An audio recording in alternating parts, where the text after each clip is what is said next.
Good morning সবাইকে। Morning কিচেনে সবাইকে স্বাগত।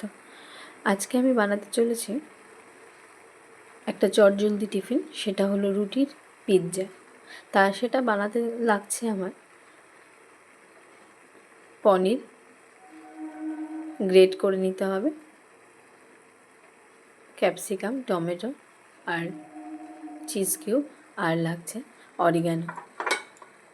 এইটুকু উপকরণেই খুব চটজলদি আমরা বানিয়ে নেব পিৎজা, যেটা বাচ্চারা খেতে ভীষণ ভালোবাসে।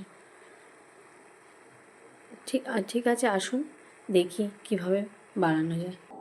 আমি দুটো আটার থেকে দুটো লেচি, বড় বড় একটু মোটা মোটা লেচি কেটে নিয়েছি। এবার এই দুটোকে একটু মোটা করে বেলে নেব। এমনি করে মোটা করে, একটু হালকা মোটা করে আমি বেলে নিয়েছি। বেলে এবার এই একটা একটা করে আমি সেঁকে নিয়েছি। হালকা করে সেঁকতে হবে রুটিটাকে। এইরকম হালকা করে রুটি দুটোকে একটু সেঁকে নিয়ে তারপরে আমি ওটাকে পিৎজার মতো করে ওটাকে পরপর লেয়ারিং করে আমি দেখিয়ে দিচ্ছি কীভাবে বানাতে হবে। দুটো রুটিকেই আমি একটু মোটা করে বেলে এমনি করে সেঁকে নিয়েছি। দেখুন একটু সাইড এখনও হালকা হালকা শেখা হয়েছে, অল্প করে সেঁকে নিয়ে এবারে একটাকে নিচে রেখে তার উপরে আমি পরপর সাজাচ্ছি। প্রথমেই আমি রুটির ওপরে একটু সস লাগিয়ে নিলাম।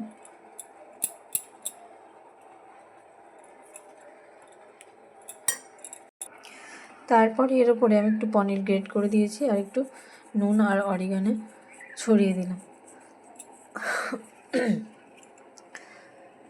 এবারে আমার যে আরেকটি রুটি ছিল বানানো, এটাকেও আমি কেটে রেখেছি পিৎজার শেপে, যাতে আমার করতে সুবিধা হয়। হয়ে গেলে যখন কাটতে হবে, তখন হয়ে গেলে কি কাটতে শক্ত হয়ে যায়, হার্ড হয়ে গেলে কাটতে খুব সমস্যা হয়, একটু সরে যায় সমস্ত শেপটা। তো এবার আমি জন্য আগে থেকে একটু শেপ দিয়ে কেটে নিয়েছি। এটা আবার এর ওপরে লেয়ার করে দিলাম। এবার একই প্রসেসে আমি এটাকে করে দেখাচ্ছি। এই যে আমার পিৎজা শেপ রেডি। এবার এর ওপরে একটু আমি অরিগানো ছড়িয়ে দিলাম, একটু বেশি করেই, কারণ অরিগানোর ফ্লেভারটা বাচ্চাদের বেশ ভালো লাগে। এবার এটাকে আমি তাওয়াতেই একটু হিট দিয়ে নেব। 5 থেকে 7 মিনিট তাওয়াতে রাখলেই হালকা ধিমে আছে, তো এটা বেশ তৈরি হয়ে যাবে। এই যে আমি তাওয়াতে দিয়ে দিয়েছি এটাকে রান্না হওয়ার জন্য। এই যে একদম হালকা করে এটা একদম সিম করে রেখেছি। তো এবার এটাকে আমি একটু ঢেকে দেবো, যাতে খুব তাড়াতাড়ি হয়। যখনই দেখবো চিজগুলো মেল্ট হয়ে গেছে, বেশ সুন্দর গন্ধ বেরোবে, আমি বন্ধ করে দেবো। 5 থেকে 7 মিনিটে এটা রেডি হয়ে যাবে। আমি যে এটাকে এবার ঢেকে দিলাম। এবার এটা একটু রান্না হোক, আমি 5 থেকে 7 মিনিট পরে খুলে দেখব। তো তখন এটা রেডি হয়ে গেলে আমি বন্ধ করে দেবো গ্যাসটা।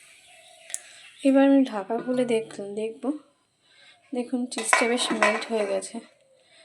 আমি এই গ্যাসটাকে বন্ধ করে দেবো। আর পুরো সবজিগুলোও দেখুন বেশ সেদ্ধ হয়ে গেছে।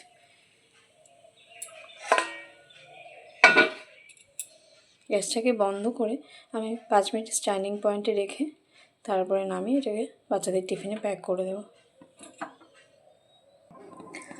দেখুন আমার পিৎজাতে দেখে ধোয়া উঠছে, আর এই যে দেখুন কি সুন্দর, এই পেছনের পাশটাও দেখুন কি সুন্দর হয়ে গেছে। এই যে রান্না হয়ে গেছে, এই যে দুটো লেয়ার, খুব সুন্দর, দেখতেও সুন্দর আর খেতেও খুব ভালো। বাচ্চা ভীষণ পছন্দ করে।